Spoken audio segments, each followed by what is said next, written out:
Let's talk about the Constitution. Before we start, I'd like to make the request that you watch the video all the way through and listen very carefully before commenting. This is one of those kinds of conversations where people tend to listen to a few seconds, jump to a conclusion, and start making accusations that are completely off base. So please, take a deep breath and get ready to question some things that you aren't used to questioning. In our previous video, we asked you to consider how you would face a post-collapse America. One where there were multiple factions who each had their own ideas of how to live. And I asked you how you would deal with rebuilding in the face of those radically incompatible ideologies. Those who want socialism, those who want a resource-based economy, those who want to restore the Constitution, those who want anarcho-capitalism. Now what I put forth is that you have three options for dealing with this situation. One, you try to convert everyone else to your plan. Two, use violence to force everyone into your plan. Or three, you allow people to choose their own plan and you choose your own. The third option is based on a non-aggression principle. In reality, these same three options face us right now in every single society on this planet. But people don't acknowledge that. People think that somehow the government and some pieces of paper give the government the right to use force to compel compliance. Our current paradigm is based on a combination of options 1 and 2. Essentially, we try to convince everyone that our way is right, but if all else fails, we stick a gun in their face. Of course, you, the peaceful, law-abiding citizen that you are, would never do that. You would never stick a gun in someone's face. I'm sure you're above that. So instead, you hire someone else to do it for you. Law enforcement. No one likes to look at it like that because it's less than flattering. But that's what it is. Society hired a middleman to enforce their violence for them. Unfortunately, you no longer control that middleman because he's realized that he can do whatever he wants. After all, the government has the monopoly on violence. What are you going to do? Now, a lot of people balked at option number 3. And many people attacked the non-aggression principle with arguments that clearly demonstrated that they didn't understand it at all. First of all, the non-aggression principle is not pacifism. The non-aggression principle simply states that you do not attack someone who is not being violent. It does not call for you to refrain from defending yourself, your family, or someone else who's being attacked. To the contrary, a fierce response with overwhelming force is the best way to ensure that the non-aggression principle is respected in the future if someone decides to cross that line. Now, some people tried to call the non-aggression principle utopian, claiming that this isn't how the world works. This is just asinine. I'm sorry, but you guys need to think a little bit more before you just start making comments like this. The non-aggression principle already is the standard that we hold to in our day-to-day social interactions.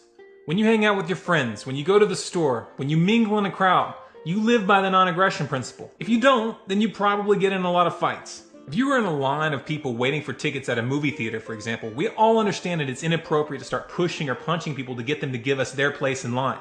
And by the same token, you understand that if someone does come up to you and start pushing you or punching you, you have the right to defend yourself. There's nothing utopian about it. It's just common sense. It's just common decency. For some reason, people have this absurd notion that these principles are nullified if the person using violence and intimidation is wearing a badge or a special uniform. To be perfectly blunt about this, you guys who believe that a badge or a uniform somehow nullifies basic morality are the ones with magical thinking. The non-aggression principle just calls that magical thinking into account.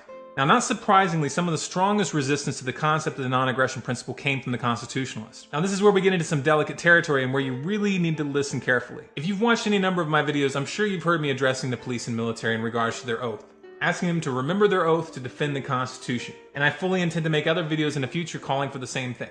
Now, those who look at the logical implications of the non-aggression principle might be wondering how these two ideas can be reconciled. And I've had people ask me that very question multiple times. So I'll address that here. What it comes down to is this. The Constitution is the last point of reference that we have in our attempt to convince the police and the military to respect our rights. They took an oath to defend the Constitution, and the Constitution is being violated. They aren't upholding the Constitution, and as a result, the United States has become a full-fledged police state dictatorship involved in dozens of undeclared wars and covert operations across the globe. Asking them to uphold that oath is something of a minimum request. They already promised to do it, and they haven't. Moreover, they have complied with these orders, which is what made these infringements possible. When I ask the police and military to respect their oath, it's because I know that it will take a miracle to get them to do even that. And there's virtually no chance of getting them to look any deeper if they aren't even willing to keep the commitments that they already made.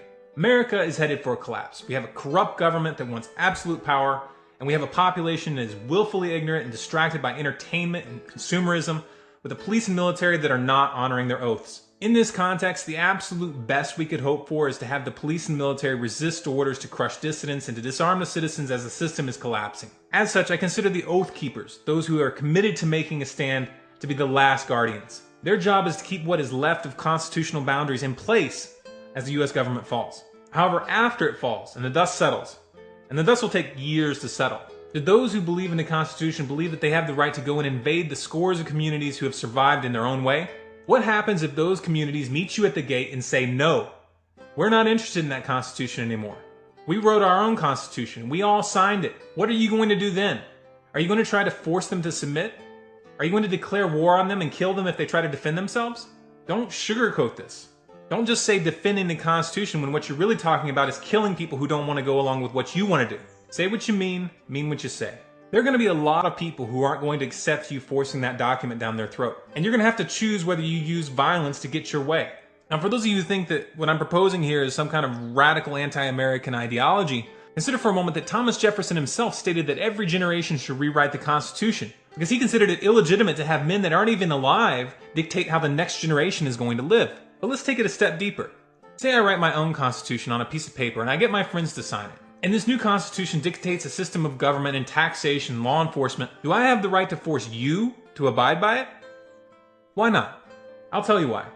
Because a contract isn't valid unless all parties implicated are fully informed as to the terms of the contract and sign that contract voluntarily. No group of us can just arbitrarily get together, write a contract, and impose it on people who didn't sign it. So what makes this Constitution any different? This piece of paper written 200 years ago by a group of aristocrats that claimed to establish a government with the right to take property by force via taxation from any person who will ever live in the landmass of the United States in perpetuity, and to establish a Congress comprised of people that weren't even born yet, to make laws dictating the behavior of people who weren't even born yet, even though none of the people who were going to be ruled over in this manner had a chance to look at the terms of the contract and decide one way or the other. I'll tell you what this is. It's collectivism. It's the social contract. It's the same thing that conservatives are always accusing the liberals of. The reality of the matter is both liberals and conservatives are collectivists that use force to get what they want. The entire idea that you can use violence on people today because someone 200 years ago said that you could is an absurdity. Okay, so let's take a step back. You want a constitution-based system. Great. Write that constitution. Do it now. Write that constitution and start finding people who are willing to sign it. Those who do sign it have agreed to its terms, and by that logic, they should be bound to those terms. But those who choose a different constitution cannot be bound by yours if they didn't sign yours, any more than the American people can be forced to abide by the French Constitution. It is of utmost importance that you come to terms with this right now, because if you don't, you'll have to learn it through war, and you might not win that war. What it comes down to is don't pick a fight with people who don't want to fight. That's the non-aggression principle. It's as simple as that. Now, I know I just got through saying some things that are going to set some people off. Once again, I'd like to request that you sit with this for a moment and think about it before you comment. If you're going to respond, use logic, address the specific arguments, and counter them rationally. Don't just throw out catchphrases or one-liners.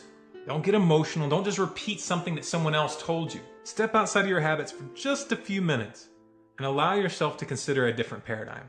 If you want to live in a world where people let you live the way you want to live without using violence to make you do what they want, then share this video with your friends. Post it on Facebook. Post it on Twitter. If you want to change society, you have to change the way a society thinks about things. Changing the structures without changing the thinking accomplishes nothing. If you want more content like this, be sure to subscribe to this channel, Storm Clouds Gathering on YouTube.